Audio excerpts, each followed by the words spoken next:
وَمَن يَتَوَكَّلْ عَلَى اللَّهِ فَهُوَ حَسْبُهُ، اور جو اللہ پر بھروسہ کرے اللہ اس کے لیے کافی ہو جاتا ہے، اس کی ضروریات کا وہ خود کفیل ہوتا ہے، اور اس کے کام اس کے ذمہ کرم پہ ہوتے ہیں، کو ہو کے دیکھے اس کا۔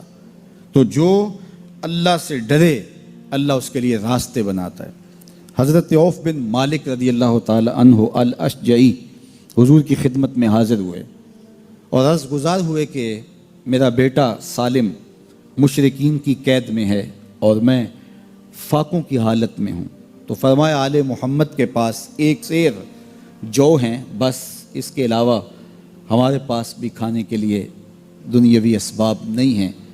کہا صبر کرو اور اللہ سے ڈرو، اور لا حول ولا قوت الا باللہ کثرت کے ساتھ پڑھو۔ یہ ایسا وظیفہ ہے، ایک حدیث پاک میں آتا ہے کہ یہ 99 بیماریوں کا علاج ہے، اس میں سب سے کم درجے کی بیماری ہم اور غم ہے۔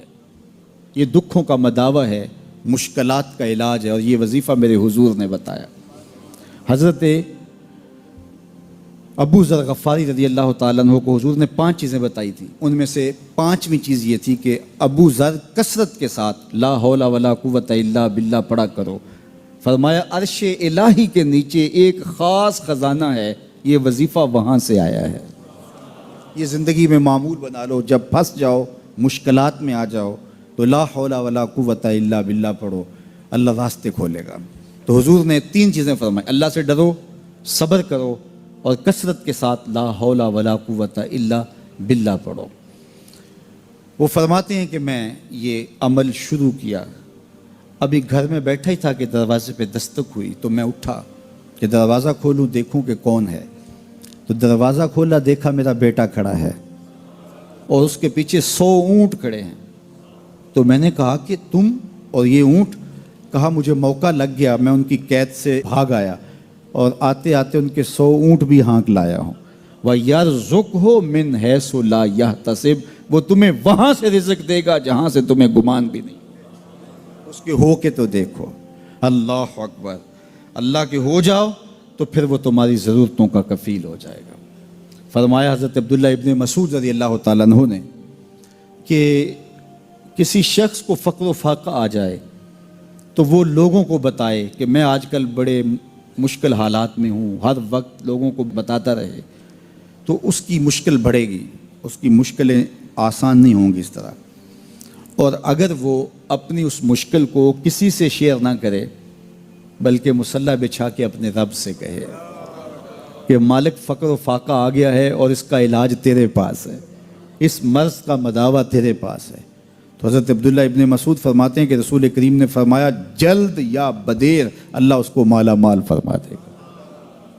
یہ بھی کبھی کر کے دیکھو، مشکل آ جائے، فاقہ آ جائے، مصیبت آ جائے، کسی سے نہ کہو، صرف اپنے رب سے کہو، پھر دیکھنا اس کی کرم نوازیوں کا می کیسے برستا ہے۔ فرمایا اللہ پر بھروسہ کرنے کا جو حق ہے اگر وہ تم ادا کر دو، وہ تمہیں ایسے رزق عطا کرے جیسے پرندوں کو عطا کرتا۔ ہم تو دکان پہ جانا ہوتا ہے، فیکٹری میں جانا ہوتا ہے، ہم اپنے کاروبار پہ جانا ہوتا ہے، نوکری پہ جانا ہوتا ہے، مزدوری پہ جانا ہوتا ہے، ہمیں پتہ ہے کہاں آج صبح جانا ہے، لیکن پرندوں کو کوئی پتہ نہیں ہوتا کہاں جانا ہے، راس المال بھی نہیں ہوتا، لیکن صبح نکلتے ہیں، شام کو کبھی بھی خالی پیٹ نہیں آئے۔ بن توکل پنچھی اڑ دے، خرچ نہ پلے زیرا ہو۔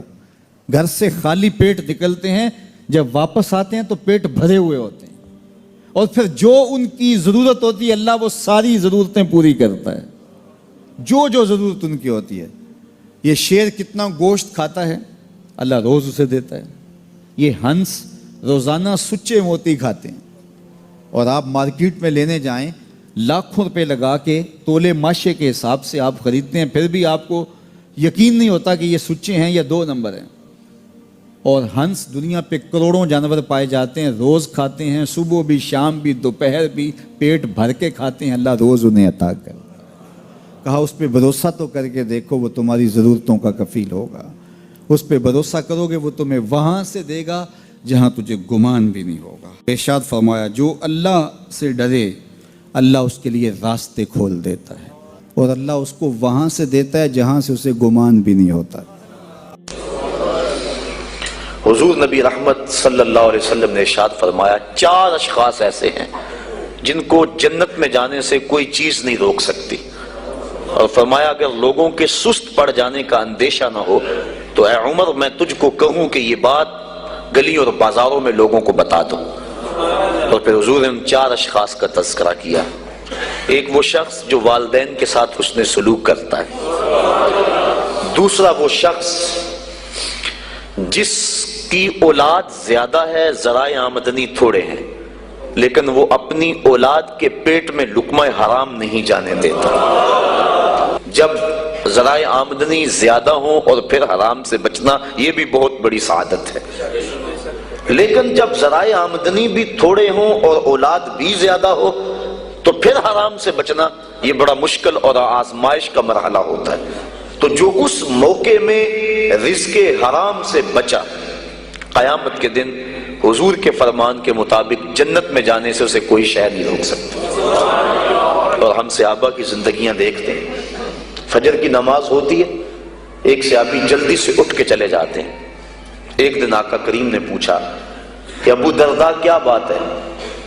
تو حضرت ابو درداء نے عرض کی حضور آپ جانتے ہیں آج کل مدینے میں کھجوریں پکنے کا موسم ہے اور سحری کے وقت ٹھنڈی ہوائیں مدینے کی سرزمین کو سلام کرنے بھی آتی۔ میرے ہمسائے کے صحن میں ایک اونچا لمبا درخت ہے کھجور کا جس کا جھکاؤ میرے گھر کی سمت ہے، اور جب ہوا چلتی ہے تو اس سے کھجوریں ٹوٹ کے میرے ویڑے میں گر پڑتی ہیں۔ میں جلدی جلدی اس لیے چلا جاتا ہوں کہ بچوں کے اٹھنے سے قبل وہ کھجوریں اٹھا کے ان کے گھر میں پھینک دوں، کہیں ایسا نہ ہو کہ میرا بچہ کوئی کھجور اٹھا کے اپنے منہ میں ڈال لے۔ یہ صحابہ کا مزاج۔ اور ہماری سڑک سے گنے کی ٹرالی گزر کر تو دیکھیں، ہم بچے کو شاباش دیتے ہیں کہ بڑا دلیر نکلا ہے۔ جس کو آج آپ حوصلہ افزائی کر رہے ہیں کل بڑا ہو کے ڈاکو بنے گا، کل بڑا ہو کے راہزن اور لٹیرا بنے گا۔ اولاد کی تربیت کے باب میں یہ بات ہے کہ اگر وہ گناہ کا ارتکاب بچپن میں بھی کرتے ہیں تو ان کی وہاں حوصلہ شکنی کی جائے تاکہ ان کے دل میں گناہ سے نفرت پیدا ہو جائے۔ تو حضرت ابو درداء نے عرض کی حضور میں اس لیے جلدی چلا جاتا ہوں کہ ہمسائے کے گھر سے جو کھجور کا درخت ہماری سمت جھکا ہوا ہے اس کی کھجوریں جو گرتی ہیں میں ان کو اٹھا کے ان کے صحن میں پھینک دوں تاکہ کہ میرا بچہ وہ کھجور اپنے اندر نہ لے لے۔ اور آپ جانتے ہیں کہ حضرت امام حسین رضی اللہ تعالیٰ عنہ مسجد نبوی میں آئے، صدقے کی کھجوروں کا ڈھیر لگا ہوا تھا، بچے تھے، ایک کھجور اٹھا کے انہوں نے اپنے منہ میں ڈال لی۔ تو آقا کریم صلی اللہ علیہ وسلم تیزی سے آگے بڑھے اور ان کے حلق میں انگلی ڈال کر حضور نے کہا کہ اس کو نکالو باہر اور اندر سے کھجور باہر نکلوا دیں۔ میں اور آپ اپنے رزق پر اگر غور کر لیں اور اپنے رزق کی حلت کا سامان کر لیں تو عبادت کی لذت نصیب ہو جائے۔ تیسرا وہ شخص کہ جس نے ایسی سچی توبہ کی کہ دوبارہ گناہ کی طرف جانا اتنا مشکل ہے جس طرح تھن سے نکلا ہوا دودھ دوبارہ اندر نہیں جا سکتا۔ اور چوتھی وہ عورت جس نے اپنی ساری محبتیں اپنے خامد پہ نچھاور کر دی اور اس حال میں مری کہ اس کا خامد اس پہ راضی تھا، اس کو جنت میں جانے سے کوئی چیز نہیں روک